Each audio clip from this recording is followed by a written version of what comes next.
Hello and welcome to the FL Studio video tutorial on using FL Studio as a plugin within other applications. FL Studio can be loaded and used as either a VSTI or DXI plugin from within other compatible applications. In this mode of operation, the output of FL Studio is sent to the host. The host controls the play and stop events as well as the tempo.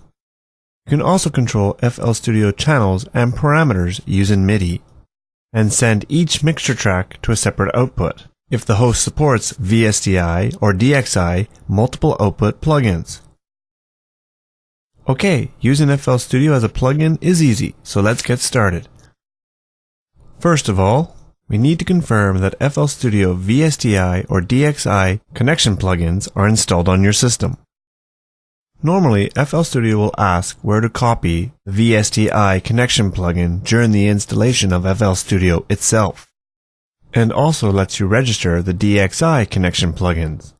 If for some reason you didn't do this during the main FL Studio installation, you can do it now by clicking Start, Programs, FL Studio, Advanced, Install Plugin Version.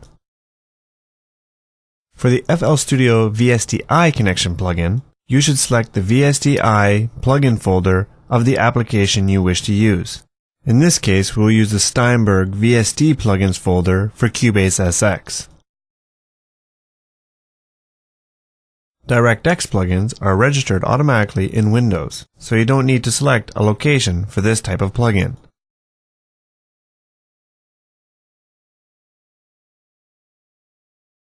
Okay, now we have the FL Studio connection plugin available in our host program. Let's start using it. We are going to use Cubase SX here, but any compatible host will work fine. First of all, start the host application and load an instance of the FL Studio VSTI or DXI connection plugin. Here I have the FL Studio plugin loaded in Cubase SX. And here is the FL Studio VSTI plugin. You can open up the FL Studio interface by clicking on the FL Studio icon. You can work as usual in FL Studio, load projects, edit projects and melodies. However, the output of FL Studio is now being sent to the host application. Here we can see that the FL Studio outputs appear in the Cubase SX mixer, where you can apply any of Cubase's internal processing options.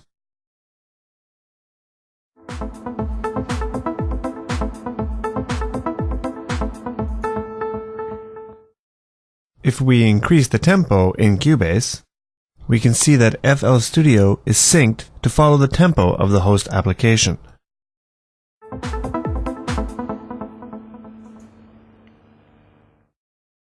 Okay, so now if we go back to the FL Studio interface and into the Options Audio Settings menu, we can select to have FL Studio follow the host application by slaving to its tempo, or just to follow the tempo that you have set in FL Studio itself.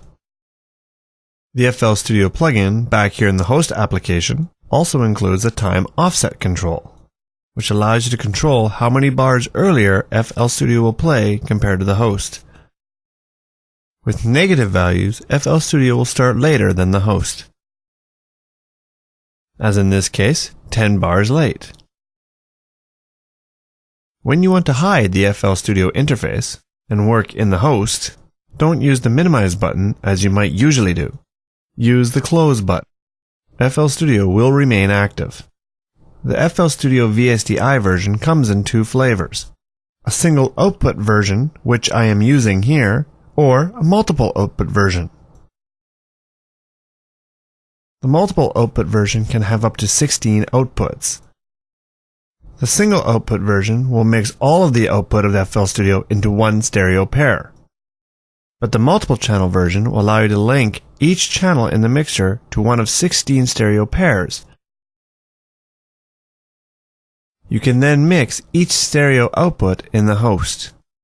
To select an output for a specific track, look in the mixer of FL Studio and select the I/O routing. For each channel, you can see you have a choice of up to 16 outputs.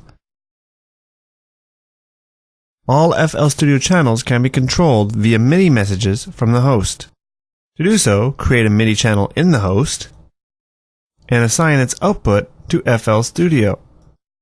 Then, from the instruments list, you'll be able to see all the different instruments that are available in FL Studio. Just select the name of the channel you wish to control. Okay, that's about it. We hope you've enjoyed this tutorial, and you now have a good feeling for using FL Studio as a DXI or VSTI plugin from your host application. Of course, there isn't time in a short video to cover all the possible options. FL Studio comes with excellent online documentation, which you can use alongside this tutorial to answer more detailed questions as your knowledge of the program increases. Thanks for your attention and have fun with FL Studio.